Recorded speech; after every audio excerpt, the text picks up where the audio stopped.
Shout out to my guy D Money on the check-in. Midnight Live with E-Mac, the host, and live music by DJ Castle. Filmed by Lee Bowles, directed by Bob Barker. He's in the building. You always ask for him, where's Bob? Bob is here. Lee Bowles is here. We got Juju in the building. Juju Bacardi. Boys and Queens is on the check-in. Omac Ballers on the check-in. We got a full show for y'all. We got Team Sock by Say in the building. We got a great show for y'all tonight, man. I know y'all a little bit disappointed with the Donald Trump. I know everybody's disappointed about that. Don't be disappointed. You still gotta wake up. You still gotta go do what you gotta go do. Handle your business. Y'all just living through modern day slavery. Don't be mad. There you go. We survived 8 years in the Bush administration. Y'all get to survive 4 years of this. I'm Zoe representative all day. 80 all day, Zoe pound all day. That's what I represent, man. Every day, all day, you know? Yo, the crazy thing was Sandy was like, you gotta interview my guy Juju. Then I seen the pictures, I'm like, yeah, that's my guy. This is my old high school classmate right here. I said, he telling me I'm interviewing my old guy. When I was in the page and all that. That's the same thing I told Sandra. I was like, you know I know who this guy is, right? You know, what do you mean? I know who this guy is. Like, we went to school together. We was in the same class together. Same class, like about 2 or 3 classes together. Come on, son. Listen, remember Miss Williams? Yes, I was about to say that. We used to the same class. But that's crazy how the world is so small. You know what I'm saying? Real talk, man. Who would have thought that Sandy would have been bringing us back together? This is over 14 years. 14 you know what I'm saying? Bro. What, since 2006? 3, 4, yeah. 14 years ago. Yeah, man, time flying. No, we ain't gonna say that. No. We're not gonna say we old out here. We good out here.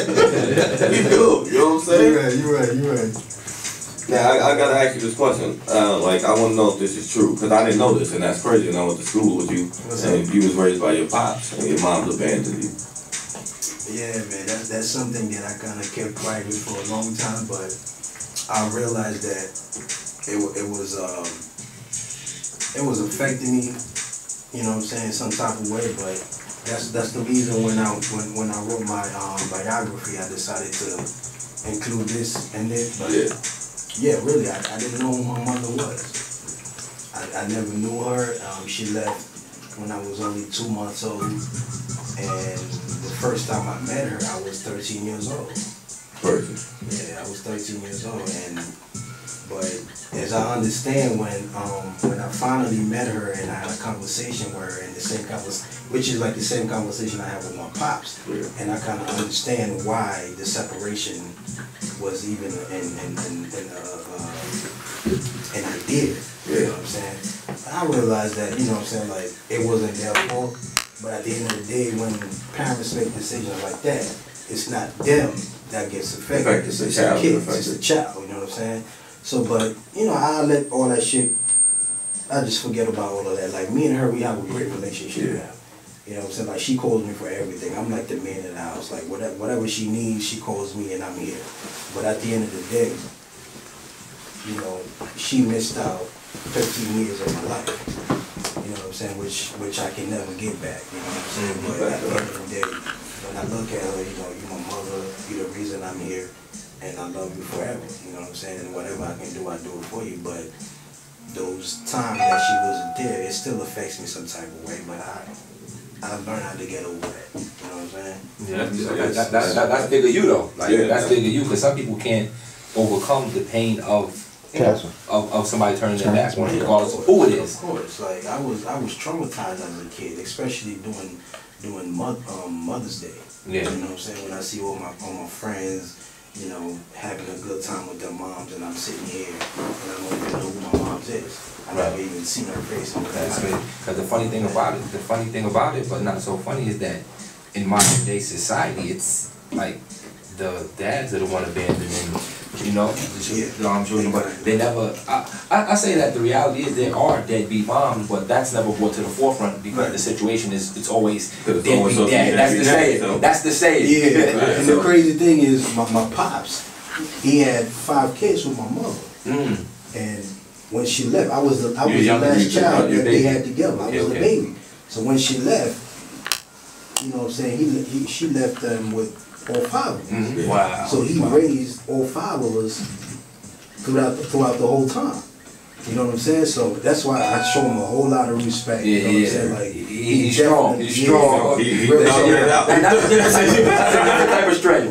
Like he definitely did what a father was supposed to do. Right. You know what I'm saying? I'm not saying he was the best dad, but he did his job as a father. Yeah. You know what I'm saying? And I respect him for that. And I'm about to say something that I haven't really shared with the world, and some of my closest friends doesn't even know. But my pops passed away 3 months ago. Wow. Sorry to hear that, my guy. And definitely made rest. nobody, I haven't really shared that with nobody else except my family that knows about this. But my friends and people that I consider as close to me don't know about this. But yeah, my pops passed away 3 months ago, and it took a hold on me. Yeah, you know what I'm saying? I was very heartbroken, and there was a lot of things I had to think about at the time, and there's a lot of conclusion that I had to reconsider. Yeah. You know what I'm saying? But at the end of the day, you know what I'm saying, like, I respect him because he did his job as a father. Even though I don't agree with everything that he did at the time. We never gonna agree with everything. You know what I'm saying? That's why they're the parents who with the children. Like, I respect his position as a father, because he did do what he was supposed to do. Right. And there were things, of course, that I didn't agree with, because you know he had his own way of raising his children and how he wants them to become whatever. But at the end of the day, I do salute him. I do respect everything that he did for us. And the same thing with my mother, because she, you know what I'm saying, she had a reason. She had a reason for doing what she was doing. You know what I'm saying? But at the end of the day, man, when I heard that news, I was heartbroken, and I lost myself for a couple of weeks. Yeah. You know what I'm saying? And I'm still going through the effects of my grandfather's situation. So it ain't that was my dad. You know what I'm saying? It's really not easy to lose somebody that you look up to. And I really did look up to him. You know what I'm saying? Believe it or not, this man was, in my opinion, he was extraordinary. You know what I'm saying? That's your superhero. Like at first, he joined the Haitian army. He made it all the way to rank general. Like, wow. He was controlling. He had his own, you know. Had his own squad and everything. His own squad and everything. And then, while he was doing that, he went back to school, to law school. Became a lawyer. Dope. That's dope. That's dope. Exactly. So, and after my mother left, of course, like, he had to raise all 5 of us by himself. Don't get me wrong, my mom did help, because she was sent check here, check there. But it's just a physical. It's just a physical premise was there, you know what I'm saying? But she did what she had to do. But at the end of the day, you know what I'm saying, I'm not holding no grudges between her and him, because I do love the both of them dearly. But at the end of the day, I am missing something. Yeah. You know what I'm saying? And I think it kind of affects me in my way of life now, especially with women, and I don't even want to get to it. My relationship with women is all fucked up. It's all messed up. So I don't even want to get to that situation, but this had something to do with it. You know but that's what they say though. Yeah. Like certain things, like if you don't see mother father structure sometimes, that might deter you to say, yeah, I'm just gonna do what I gotta do, you know what I'm saying? Exactly. F woman or whatever the case may be, or and the vice versa, girls might say F a dude, I ain't staying with one type of thing like that. Like, that's how it happens. I'm about to be 28 in January, and I have no kids. And it's very rare to find a 28-year-old. Yeah, and it's very rare. Well, you on your way. Well, it's not a bad thing. It's not a bad thing. That's an amazing thing. It's an amazing It's an amazing thing, but I'm gonna tell you. Because I got the 28, and that's why I have my kid. See? So, but I made it to 16.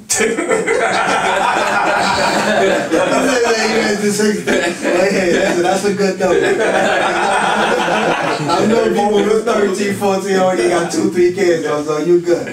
You know what I'm saying? But yeah, man. But the reason is, I'm not gonna lie to you, but you know, my past life kind of traumatized me, and kind of like made me scared of having children. You know what I'm saying? And I'm about to get real personal right now. although my father was a great man, but you know, as being from the Haitian community, and some of y'all might know, when it comes to Haitian parents, whenever you cross the line, that discipline is that discipline is crazy. Like you get your ass whooped. You know what I'm saying? I used to get my ass whooped like I was a runaway slave. You know what I'm saying? You don't even want to know the details of what I had to go through. So because of that, that kind of made me afraid to. You don't want to be that kind of discipline. Yeah, rapping. I was writing for you know, I was writing for a couple of artists. You know what I'm saying? And when I started writing for them, and one time I was in the studio in the city, and working with this dude called Set. He was a big time producer. He worked with Britney Spears, Waka Flocka, like you name it, he's been good. Like right now he's on tour. That's the only dude I fuck with when it comes to recording my music, because he gives me exactly what I look for. He give you your look, he give you your sound and all that. So I understand that. I fuck with him on. So when I was writing for other people, right? And one time I was writing, and then that same dude manager that I was writing for pulled me to the side, took me outside. He was like, "Yo, what are you doing?" I said, "What you mean?" He was like, "Yo, your shit is tight. Like, why you letting this nigga take your glory?" Like, you know what I'm saying? Like, he was like, "Why you letting this nigga take your glory? You can be doing your shit your own." I was like, I don't care about that, man. I just like writing. You like doing it. Because they was paying me under the table. Yeah, get that check. That was good. So as long as I was getting paid, I didn't give a fuck. You know what I'm saying? So I was getting money under the table, but I wasn't getting no credits for the stuff that I was writing. You know what I'm saying? Need them credits. So it wasn't until that he pulled me to the side and he told me about that, and I was like, I mean, I never really thought about it, but I'll give it a try. Yeah. So, and I did give it a try, and I went to the studio and I recorded my first song, which was called Push, and it was more like a techno / hip hop type thing. Yeah. And when I recorded that song and I put it out on YouTube and I started you know, promoting it on Facebook, Instagram, and all that social network crap, and next thing I know, within a week, the song had like 20,000 views. And I was like, wait a minute. I can get this for myself. Like, I think I I'm on something. That's when that was back in 2011. That was back in 2011. That's when I was like, all right, this might be something. This might be something. So that's when I really started taking it seriously. Like, I've invested a lot of money. You know we got this Stick Chick record by you up here, right? I know. Yeah, Sandra Millie, no shit. Yes, we got it ready. So that's when I really started taking this rap thing seriously. You know what I'm saying? I invested a lot of money in this thing, believe it or not. Like, I could really calculate it, how much money I've invested in this. But that's one thing. Can you please let a lot of these artists know that if you believe in yourself and you believe in your craft, if you don't push forward, nobody's going to get behind you to push forward. You can't expect all your friends or people you know to give you their platform for free. You have to invest in yourself and show them. Can like you have to? Can you please let these people know? I'm gonna let them know right now. If you don't believe in yourself, no one will. The goal is you have to believe in yourself, and you have to be willing to invest whatever you have to into yourself. You understand what I'm saying? Like, when I said that I invested a lot of money into myself, and I meant that because I've been doing this since 2011. We are now in 2016. 2016, 5 years. 2017 in a few weeks. Exactly. And I can calculate that I've invested close to 20 grand into myself. And I'm talking about video shoots, photo shoots, all this jewelry you see me wearing, because this is how I look at hip hop. Just like when you're working for a 5 Fortune company. You look at the suit. For a 5 Fortune company, you gotta professional. You gotta have the suit, the tie, you know, the right. You dress up for the You know what I'm environment. saying? So I decided if I'm gonna be a rapper, I gotta look like one. Yeah. So I invested in that. You know what I'm saying? I invested in the look, which is the Juju Bacardi look. I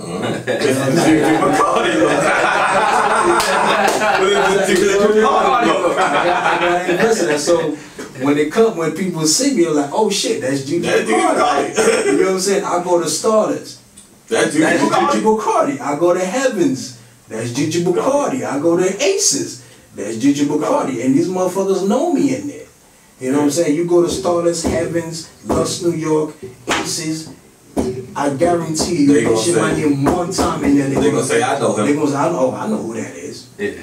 And I invested a lot of money in that to get that type of promotion. That's right. You ready? You know what I'm saying? Well, we gonna throw you your Dick Chick single. Let's get it. I'll be back to hosting life, man. Guess what? It's my old classmate right here. Springfield all day, man. Listen, so what made you think about that? Because it was like an old school song, this Dick Chick, man. You know what? I don't know if you know of MC Light. You know MC Light? No. He's not saying. But that's good. Go ahead. A lot of people, especially in the music industry now, have no idea. Back to life. No idea. Like Cap was just saying. You know what I'm saying? They have no idea who the old school hip hop, the old school representative are. They have no fucking idea. That's real talk. Especially the new cats out right now. No, they don't want to have it out there. Exactly. No hip hop history. Like, I respect and I love old school hip hop.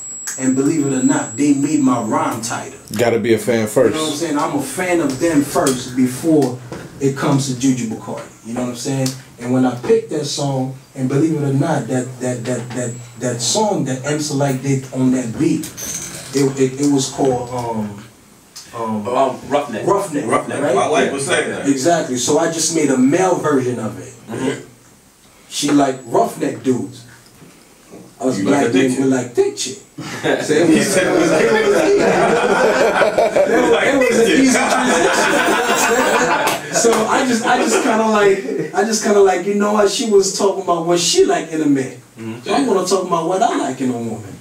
And thick chick is where thick chick came from. You know what I'm saying? So it's the same beat, the same concept, the same flow, except the message. So are we hearing that in Starlets and all of that? Oh, it's already been playing in Starlets. So I had a feeling. It's been playing in Starlets for months now.